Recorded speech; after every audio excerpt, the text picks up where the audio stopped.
class we are going to study the seed marketing. What is the definition of seed marketing?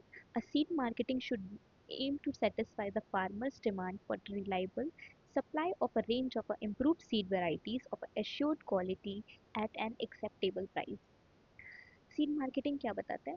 जिससे हम farmer की जो demand है उसको सेटिस्फाई कर पाएँ और उसको एक रिलायबल सप्लाई मतलब एक कंटिन्यूअस फ्लो में उसको एक अच्छे सीड्स प्रोवाइड करते रहें, जिससे वो अपने डिमांड को पूरी कर पाए, जिससे डिमांड उसकी पूरी हो पाए और वो एक एश्योर्ड क्वालिटी के होने चाहिए और एक एक्सेप्टेबल प्राइस मतलब ज़्यादा एक्सपेंसिव ना हो कि एक नॉर्मल फार्मर उसको बाय ना कर पाए। Next, to the retailer in the agriculture sector. अब रिटेलर एग्रीकल्चर सेक्टर में उसका क्या काम है? For example it is selling seed along with other inputs to the farmer. वो क्या करता है? सीड के साथ साथ कुछ इनपुट्स भी फार्मर्स को सेल करता है। To the farmer it is simply selling what he produce on his farms. और फार्मर्स का सीड मार्केटिंग में क्या काम है? वो सिंपली क्या करता है? जो अपना प्रोड्यूस जो वो फार्म से निकालता है उसको सेल करता है।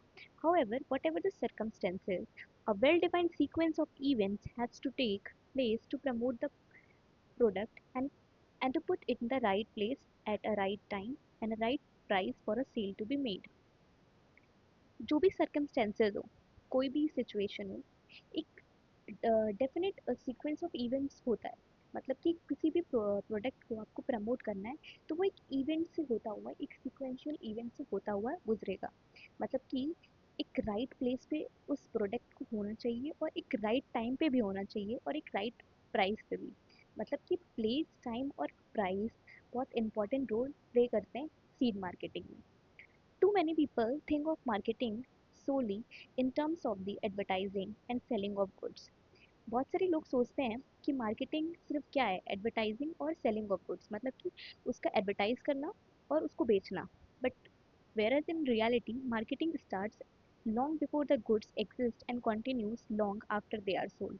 बट रियलिटी में क्या है? मार्केटिंग तभी शुरू हो जाती है जब गुड्स बने ही नहीं होते मतलब एग्जिस्ट ही नहीं कर रहे होते and continues long after they are sold. और उसके बाद वो बिकने के बाद तक भी आपकी मार्केटिंग चलती रहती है। Therefore, for the marketing process to be successful, the farmer consumer needs to be satisfied. इसीलिए जो मार्केटिंग प्रोसेस है उसको सक्सेसफुल होने के लिए क्या जो फार्मर की जो नीड होती है उसको सेटिस्फाई होनी ज़रूरी है। The seed company objective must be realised और इसमें सीड कंपनी की जो ऑब्जेक्टिव है उसको भी। Next, marketing structure, seed distribution system. Seed distribution can be carried out by the government, public sector agencies, cooperative and the private sector, or as is often the case by a combination of all these. Channels for seed marketing may be described as seed distribution कहाँ से किसके through हो सकता है? As by the government मतलब government भी कर सकती है, पब्लिक सेक्टर्स एजेंसीज भी होती हैं कुछ और कोऑपरेटिव और प्राइवेट सेक्टर्स जो हमारी सीड डिस्ट्रीब्यूशन करती है। और in often the case by combination of all this और ऐसा भी हो सकता है कि सारी का ये कॉम्बिनेशन हो, इन सब का एक कॉम्बिनेशन भी हो सकता है जो सीड को डिस्ट्रीब्यूट करता है। चैनल्स फॉर सीड मार्केटिंग में भी डिस्क्राइब्ड एज। अब जो सीड मार्केटिंग का जो चैनल है वो नेक्स्ट डिस्क्राइब किया हुआ है। The first one is direct. The seed producing organisation supplies the farmers directly. जिसमें जो सीड जो भी प्रोड्यूस हो रही है वो डायरेक्टली हम फार्मर्स को सेल कर देते हैं। Some features of direct channels distribution are. कुछ हम फीचर्स पढ़ेंगे डायरेक्ट चैनल्स डिस्ट्रीब्यूशन के। The first one is the supplier has direct contact with the consumer. हमारा जो सप्लायर है उसका डायरेक्ट कॉन्टैक्ट होना चाहिए कंज्यूमर के साथ मतलब कि जो ले रहा है जो भी कंज्यूमर है उसका और सप्लायर का एक डायरेक्ट कॉन्टैक्ट होना चाहिए मतलब one two one. A high level of service and customer support can be maintained और यहाँ पर एक सर्विस और कस्टमर सपोर्ट भी मेंटेन होना चाहिए मतलब कि अगर कंज्यूमर को कोई दिक्कत आ रही है तो वहाँ पर जो तुम्हारा सप्लायर होगा वो उस चीज़ का ध्यान रखेगा कि उसमें कोई भी प्रॉब्लम ना आए। तो वहाँ पर एक हाई लेवल ऑफ सर्विस और कस्टमर सपोर्ट होना चाहिए और वो एक हायर लेवल पे मेंटेन होना चाहिए। Direct contact direct control is maintain over the quality of the product और जो इसका कंट्रोल है वो बेसिकली क्वालिटी पे डिपेंड करता है कि मतलब उसकी क्वालिटी कैसी है।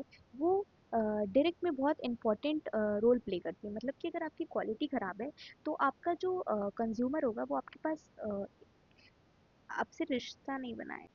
जो डायरेक्ट कंट्रोल होता है वो तभी मेंटेन हो सकता है जब आपकी क्वालिटी ऑफ प्रोडक्ट अच्छी हो मतलब कि आपका क्वालिटी जितना अच्छा होगा उतना ज़्यादा आपका डायरेक्ट कांटेक्ट हो सकता है किसी से। तो यहाँ पे क्वालिटी बहुत एक मेजर रोल प्ले कर रही होती है। The next one is the upkeep of such a system can be expensive. और इस सिस्टम को चलाने के लिए ऐसा भी हो सकता है कि वो बहुत एक्सपेंसिव हो, with high fixed cost if a sales force is employed. और ऐसा भी हो सकता है कि एक्सपेंसिव होने की वजह से जो हमारे जो कॉस्ट है बहुत हाई कॉस्ट हो। और ये इस वजह से होता है क्योंकि वहाँ पर जो सेल्स होते हैं, सेल्स जो भी काम कर रहे होते हैं वो एम्प्लॉयड होते हैं, मतलब कि एक ऐसे बेसिस पे हो रहा है कि वहाँ पे एम्प्लॉयड है, मतलब कि वहाँ पे आप किसी को अगर आप अर्न करने के लिए या फिर आप किसी को जॉब प्रोवाइड कर रहे हो तो आपको उसको एक सैलरी भी प्रोवाइड करनी होगी, इस वजह से क्या वो एक्सपेंसिव हो जाता है। A responsive management structure and well motivated staffs are required। और यहाँ पे एक रिस्पॉन्सिव मैनेजमेंट मतलब कि मैनेजमेंट बहुत अच्छी होनी चाहिए, मैनेजमेंट मतलब कि बहुत ही ज़्यादा बोल सकते हैं रिस्पॉन्सिबल या फिर किसी चीज़ को लेके अटेंटिव रहना जो होता है वो एक मैनेजमेंट स्ट्रक्चर के अंदर आता है। एंड वेल मोटिवेटेड स्टाफ मतलब वहाँ पे जो स्टाफ्स होंगे वो बहुत मोटिवेटेड होने चाहिए, मतलब कि उनको उस काम को करने की इच्छा होनी चाहिए।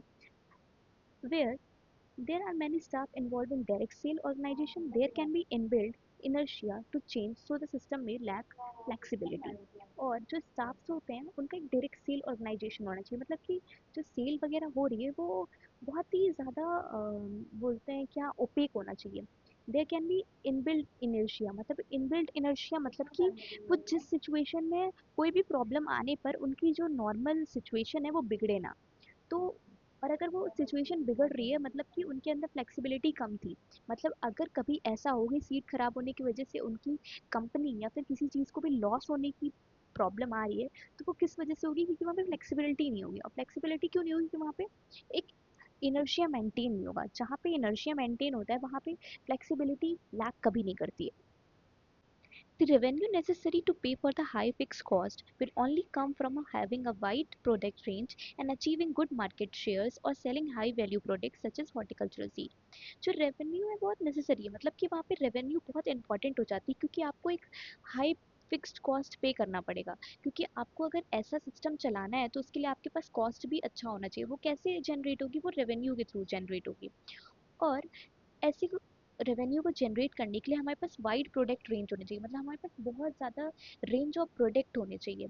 और वो कैसे हम अचीव कर सकते हैं, गुड मार्केट शेयर्स, मतलब अच्छे शेयर्स मार्केट में खरीद कर, या फिर हम हाई वैल्यू प्रोडक्ट जो हैं उनको सेल करके, जैसे कि हॉर्टिकल्चरल सीड्स को। The next one is single level. The seed producing organization supplies the farmers through independent retail outlet। अब इसमें क्या होता है कि जो हमारी सीड प्रोड्यूसिंग ऑर्गेनाइजेशन होती है वो कैसे फार्मर्स को अपना सीड पहुंचाती है, एक रिटेल आउटलेट के थ्रू, मतलब कि वहाँ पर बीच में कोई एक रिटेलर होगा जो उस सीड को प्रोवाइड कराएगा। मतलब कि यहाँ पे इंडिपेंडेंट सेलिंग एंड बाइंग हो रही है। The main features of the system are that, और इसमें हम क्या फीचर्स पढ़ेंगे वो नेक्स्ट है, आगे बढ़ते हैं। The seed supplier relies on the retailer for contact with the consumer। जो हमारा सीड सप्लायर है वो एक रिटेलर पे डिपेंड करता है, मतलब कि रिटेलर पे रिलाई करता है कि अगर वो अपना सीड पहले रिटेलर को देगा फिर रिटेलर उसको कंज्यूमर को देगा। तो यहाँ पर कोई डायरेक्ट कांटेक्ट नहीं है, वो पहले रिटेलर के पास जा रहा है फिर रिटेलर से कंज्यूमर के पास जा रहा है। The retail network requires strong service and support from the supplier. और जो रिटेल नेटवर्क होना चाहिए वो बहुत ज़्यादा स्ट्रॉन्ग होना चाहिए, क्योंकि सप्लायर से सीड लेने के बाद उसको कंज्यूमर तक पहुंचाने के लिए एक बहुत स्ट्रॉन्ग नेटवर्क की ज़रूरत पड़ेगी। Good administrative control must be provided by the sales management. और एक अच्छा एडमिनिस्ट्रेटिव कंट्रोल होना चाहिए जिससे वो सेल्स का मैनेजमेंट अच्छे से कर पाए, मतलब वहाँ पे कैसे बाइंग और कैसे सेलिंग हो रही है वहाँ पे जो मैनेजमेंट है उसको एक एडमिनिस्ट्रेटिव कंट्रोल में रखना पड़ेगा। The supplier distribution system must be a well organised and responsive. जो सप्लायर होगा उसका जो डिस्ट्रीब्यूशन सिस्टम होगा वो एक वेल ऑर्गेनाइज्ड वे में होगा, मतलब कि पूरे एक सीक्वेंस इवेंट में होगा और बहुत रिस्पॉन्सिव होगा, मतलब बहुत ही अटेंटिव होकर वो चीज़ें करना पड़ेगा उसमें। The product quality eight the retail level must be monitored for deterioration and adulteration and return system should be considered.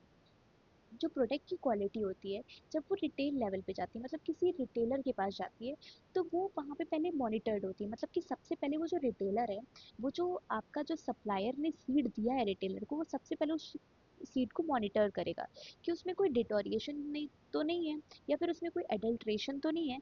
तो वो पहले डिटोरिएशन और एडल्ट्रेशन को चेक करता है, and return system should be consider. और यहाँ पर अगर आपका सीड फार्मर्स के लिए रिलायबल नहीं होगा, तो वो क्या करता है, वहाँ पे रिटर्न सिस्टम भी वहाँ पे कंसीडर किया जाता है। Although the product may be a well promoted, और लेकिन ऐसा नहीं है, जो प्रोडक्ट जो हमारे होते हैं वो एक वेल प्रोडक्ट प्रमोटेड होते हैं, मतलब कि हमारे जो सीड्स वगैरह होते हैं उसकी बहुत अच्छे से मॉनिटरिंग होती है, इस वजह से वो एक वेल प्रमोटेड इवेंट्स में जाते हैं। The supplier relies on the retailer to make the final sale, और जो सप्लायर होता है वो रिटेलर पे रिलाई करता है कि उसका फाइनल सेल क्या है, मतलब कि उसको डायरेक्ट तो मिल नहीं रहा है, तो जब रिटेलर उसको सेल करेगा तो उसके थ्रू जो रेवेन्यू जनरेट होगी उस पर वो डिपेंड करता है supplier. The next one is multi-level. Seed producing organization supplies a national distributor, wholesaler or regional distributor who in turn supply sub-distributor or the retail outlet.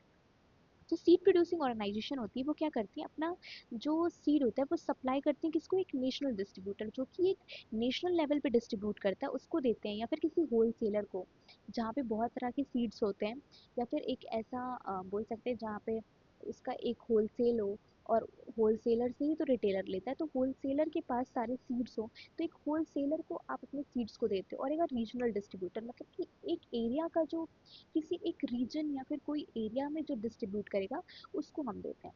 वो इन टर्न सप्लाई सब distributor और the retailer outlet, और फिर वो क्या करता है अपने सब डिस्ट्रीब्यूटर्स को देता है, जैसे कि जो हमारे होलसेलर वगैरह है वो रिटेलर को देंगे, ऐसे ही नेशनल लेवल से अलग आउटलेट्स में जाते हैं, और रीजनल लेवल से एक एरिया से पूरे क्या बोलते हैं नॉर्मल जो एरियाज हैं मतलब कि विलेज हैं वहाँ पे डिस्ट्रीब्यूट करने के लिए, तो वो एक मल्टी लेवल पे हो जाता है।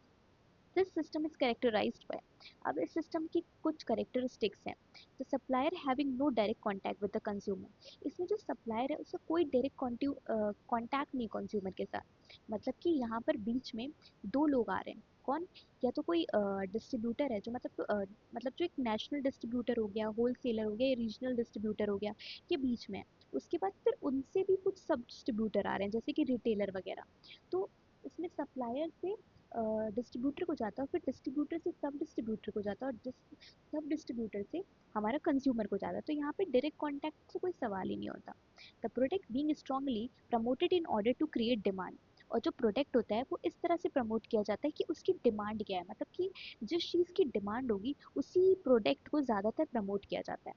Supplying seeds to the distributor in sufficient time to achieve timely availability at the retail level, और उन सीड्स को सप्लाई करना डिस्ट्रीब्यूटर को एक सफिशिएंट टाइम में, मतलब कि ज़्यादा टाइम ना लगे कि जब प्रोडक्ट की डिमांड है तब आप उस सीड को अवेलेबल नहीं कर रहे हो, मतलब कि जब डिमांड हो तभी सीड की वैरायटी हो, मतलब उसकी इम्प्रूव वैराइटीज जाएँ। अगर टाइम से ऊपर नीचे हो जाएगा तो वो प्रॉब्लम क्रिएट कर सकता है और आपके सेलिंग में दिक्कत आ सकती है, तो वो एक टाइमली होना चाहिए और वो रिटेलर लेवल पे अवेलेबल होना चाहिए। तो ये था हमारा multi level management, ensuring that there is a good system of monitoring sales and obtaining feedback from the consumer. एक पॉइंट ये भी है कि जो मैनेजमेंट होता है वो ये भी इंश्योर करता है कि जो हमारा सिस्टम मॉनिटरिंग सेल्स का, मतलब कि वो मॉनिटर हो रहा है कि वहाँ पे कोई एडल्ट्रेशन तो नहीं है या फिर डिटोरिएशन तो नहीं है, इन सब चीज़ को अच्छे से चेक करना और फिर कंज्यूमर से एक फीडबैक लेना, ये पूरा एक मैनेजमेंट के सीक्वेंस में आता है। तो ये हम मल्टी लेवल पे देखते हैं। The distributor being interested only in the strongest selling lines, और जो डिस्ट्रीब्यूटर होता है वो उसी जगह पर अपने कनेक्शंस बढ़ाते हैं जहाँ पे अच्छी सेलिंग लाइन्स हो, मतलब कि जहाँ पे कोई मतलब उसके जो पास्ट फीडबैक्स हो वो बेकार ना हो, मतलब कि एक अच्छा आपका पास्ट हो, तो उसको देखते हुए मतलब उसकी पूरी अच्छे से जांच पड़ताल करने के बाद डिस्ट्रीब्यूटर उनसे एक कनेक्शन बनाता है। If neither infrastructure nor the economy are well developed, national distributor may simply not available, and the seed producer will have to supply feeds to regional wholesaler or distributor. अगर अच्छा infrastructure नहीं होता, कुछ कुछ जगह ऐसे जहाँ पे इंफ्रास्ट्रक्चर नहीं है या फिर कुछ इकोनॉमी वहाँ की अच्छी नहीं है, तो वहाँ पे नेशनल डिस्ट्रीब्यूटर हमें अवेलेबल नहीं होते, तो जो सीड प्रोड्यूसर होते हैं वो अपने सीड्स को किसको प्रोवाइड करवाते हैं या फिर किसको सप्लाई करते हैं, रीजनल होलसेलर या फिर डिस्ट्रीब्यूटर को।